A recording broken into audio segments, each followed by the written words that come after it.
ride old Dave to town, and we were 7 miles up, and he rode old Dave to town and got some groceries, picked up our mail. And from there we moved to, where did we move, Ray? Yeah, we moved over here to Butte Falls, yeah. We ended up in a house in town, and it was a 5-bedroom. Big, nice, 5-bedroom, right there where the where the grade school is.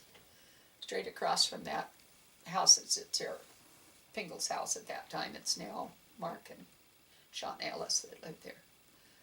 But then from there we moved into a 1-bedroom over here on the highway, and then over here. And when we moved over here, well, before we moved over here, there were no fences in over here. Grandpa cut all these fence posts, they're wood posts, and pounded them in with a bucket on a tractor.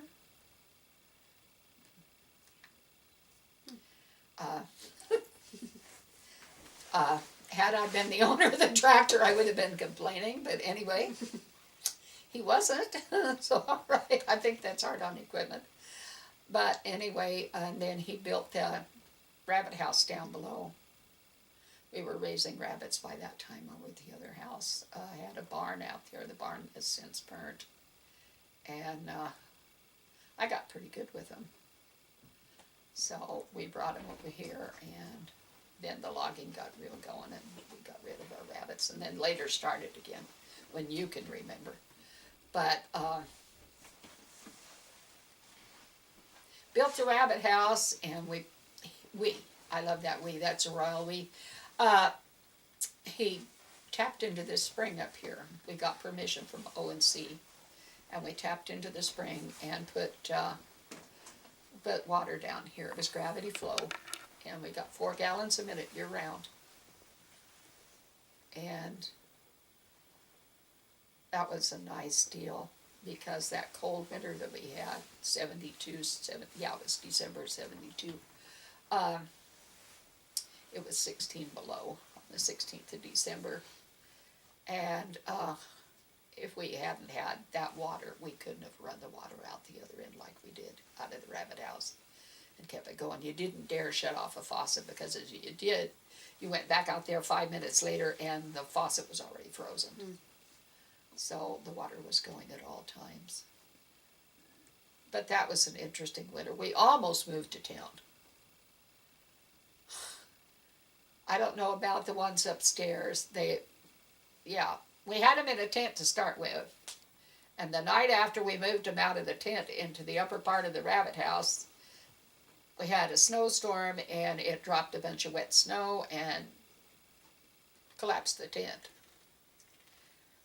But thank goodness they were in the upstairs, and they didn't get collapsed. But we had a 17-footer up here for the cook shack, and Ann slept in the bed that was in there, and Rodney slept where the table was.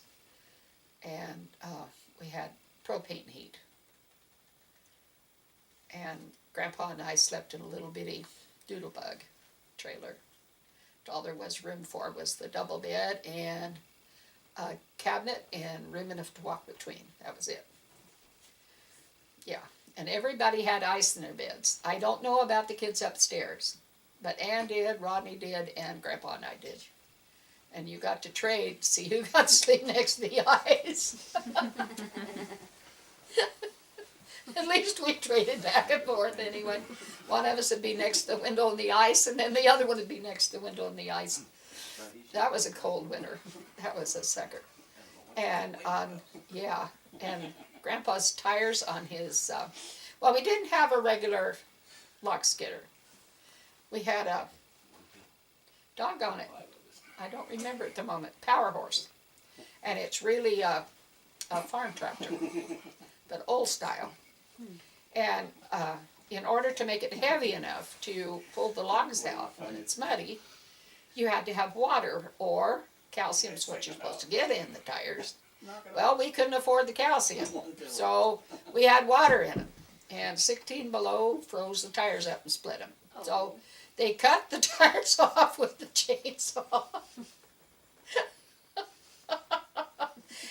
put new tires on, and on Christmas Day they were out there logging with new tires. That set us back a bunch. And we were trying to stay out of the cook shack because the turkey was smelling so good. And they weren't in yet.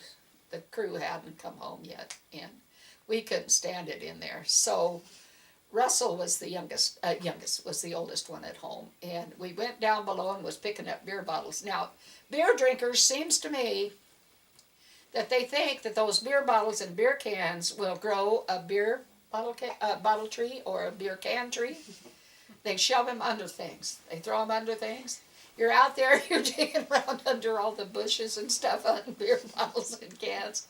But anyway, that's what we were doing to stay out of the house. And Buck Sutton came over and said to Russell, do you need some more? Russell says, no. He said, I got a bunch of them, I'll give to you.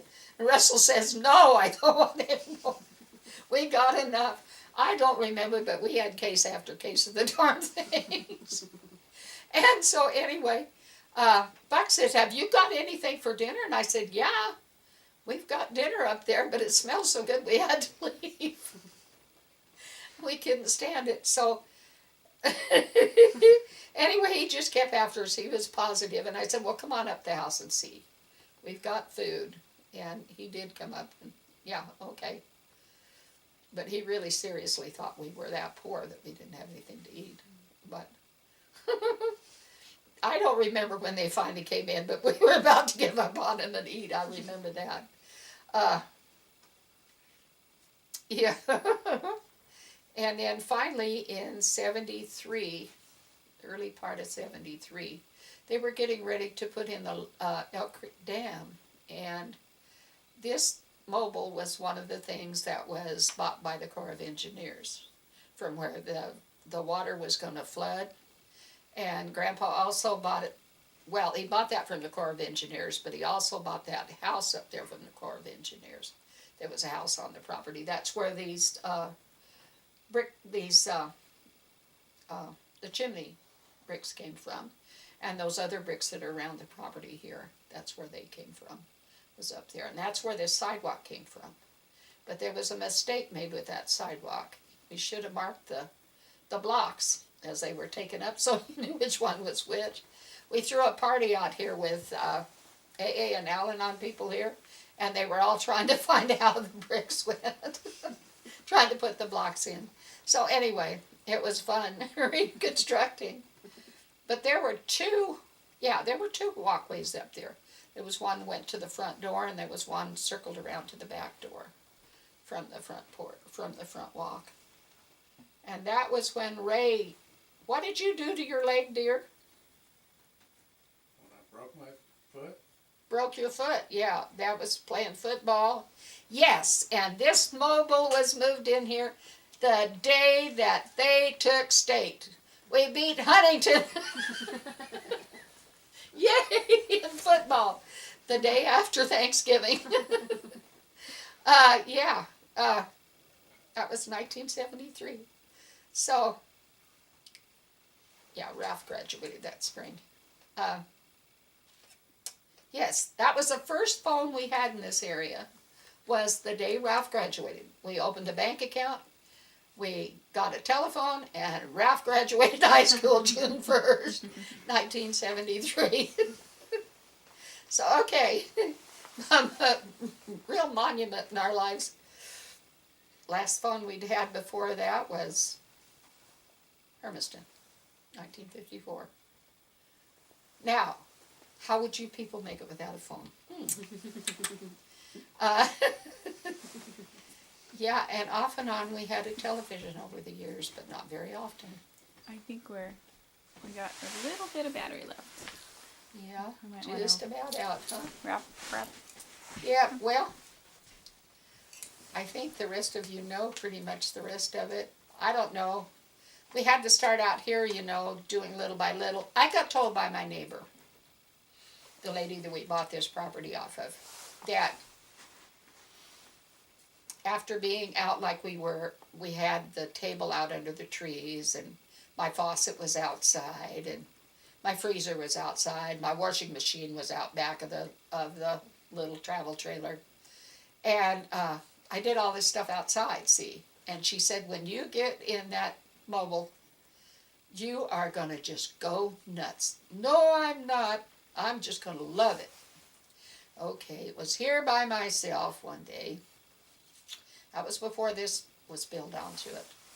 And I was in there, and all of a sudden I couldn't stand it anymore. And this door here, there was a door here, but it didn't work because the hinges were gone. There was one back there in the hallway, and I ran back through the hallway, threw that door open. I ran out there and stood out there on the lawn and looked back at it. Thought, I don't want to go back in there ever. I was too closed in. She was right, slicker than a whistle. Just too boxed up for me. But that was an interesting one. Then, we did a lot of things here. A lot of things changed. The kids started graduating, and, well, Ralph had already graduated, but we had one every year that was graduating from high school. And then in 1981, because the logging was down,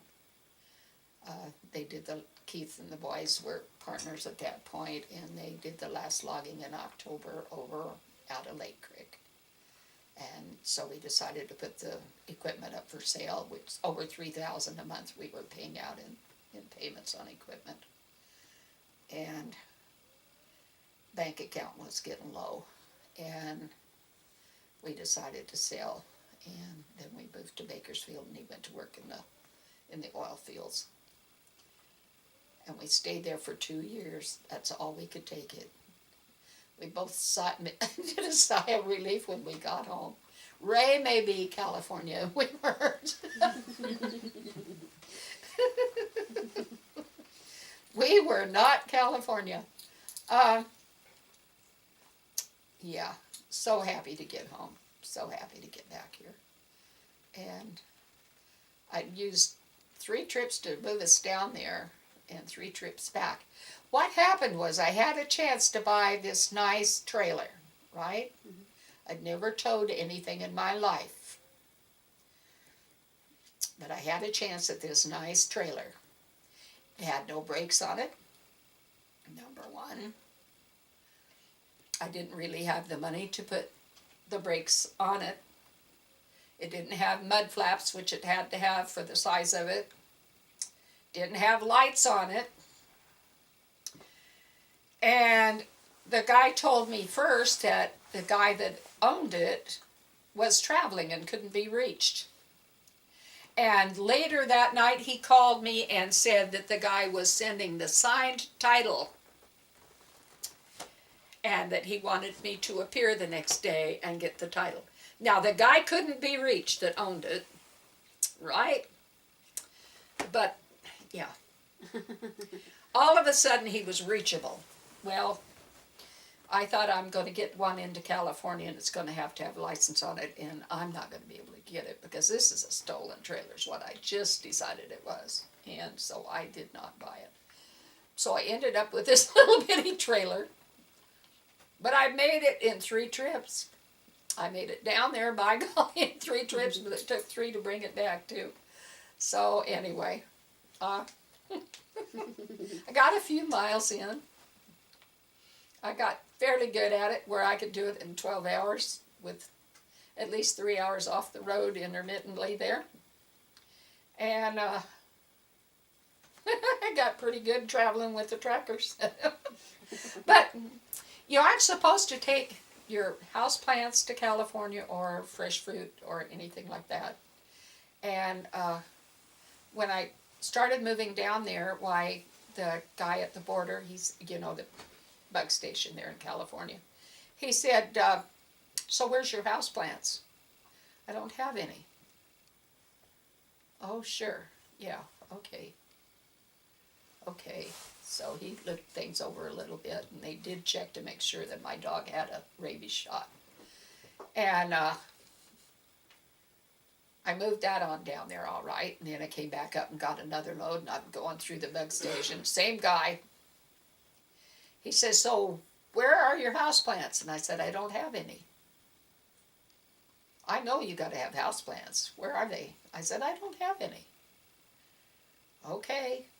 So then I'm moving with a travel trailer. Well, I closed the drapes because I had a lot of things inside, like a rototiller and good little things like that, And so, anyway, I closed the drapes, and he come up to me. I know where your houseplants are. They're in there. And I said, no, but you're welcome to look. And I started back there with the key, and he said, no, I'll take your word for it. I don't care if you're carrying houseplants anyway. Go on. And here I'd give my houseplants away. Dadgummit. So anyway. But then when we moved it back, we were both so glad to get back home. And we did a lot of different things. He worked in the logging over there at Reedsport, just above where we used to live. When we lived at Reedsport there at Deans Creek, the junction of Deans Creek and the Umpqua, we lived just to the east of where that elk preserve is now, on Highway 38, there out of Reedsport. And then when he went logging back over there for Green Valley Resources, we were up on the hill up above there. We turned in up above where we lived before and went back up in the mountains, and we could look down where we used to live and see the house. So that was interesting. That was in '84 that he worked over there. And finally, he went to work for Pereira. That was a good job, but Ed Pereira sold the logging outfit and sold Grandpa with it. He guessed. He said he didn't hire on with Jamie and he wasn't going to work for him. So anyway, he quit that one. And then he went to work for Plumley, and that was the last job he had in the woods. He really couldn't keep up. His knees was bone on bone, and it was painful every time he walked. So taking a step was very painful. So anyway, we got into the rabbit business, and he asked me to go to work, which I did. I went out and got a job at the store. When you're working in the Butte Falls General, you're chief cook and bottle washer. If there's anything to be done in there, you're doing it. Doesn't mean you work alone, I don't mean that, but you better be able to do it all. So anyway, he wanted me to go to work, and that's when he quit drinking. I guess he figured out that he couldn't exactly have that much fun drinking and taking over the jobs that I've been doing at home. So anyway, yeah, I think it's out, isn't it, Ray? Feels like it to me. So I don't think it's a matter of wood, son. I think it's a matter of starting it right.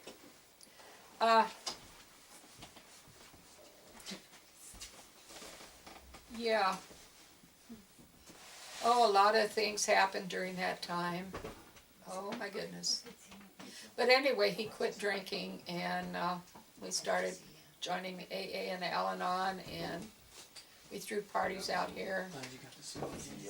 Barbecues, that's where the big barbecue came from. Grandpa built that. You're supposed to let him season for at least a week. Bye. And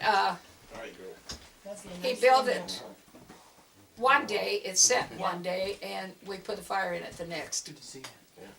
So, but, yeah. Had a lot of fun with those parties. The last one we did was the interesting one. We got 3 confirmations from 3 couples that they were coming. We had 117 people. Wow. Wow. And when they first started coming, and they seemed to be coming in droves, and no food was coming. It was supposed to be potluck. It was supposed to bring something. and food wasn't coming. And I'm going, wow. But finally, it did start coming. But in the meantime, I'm getting desperate in here. I mean, we've got about 50 people out there and about 4 dishes of stuff. And I'm going, we were furnishing the meat. We were furnishing the coffee. We were furnishing the bread type things. But nothing else is appearing. And I was losing it in here. So being me, and you know, I canned all the time and had all this stuff out there, and so I got busy and I put all this stuff together, and then the food started appearing. And I don't know why we started getting so much there at that point, but I figured, well, we can't have over 100 people because that's all the utensils I had was enough for 100 people. And all of a sudden I'm washing utensils because they're throwing this utensil away, you know, the fork or the spoon, and they're getting something else in a different plate. Well, the plates was fine, but the utensils was short. So I'm in the house washing utensils. And that was really funny because we got through that. It was a fun time, but it was really surprising. So, anyway.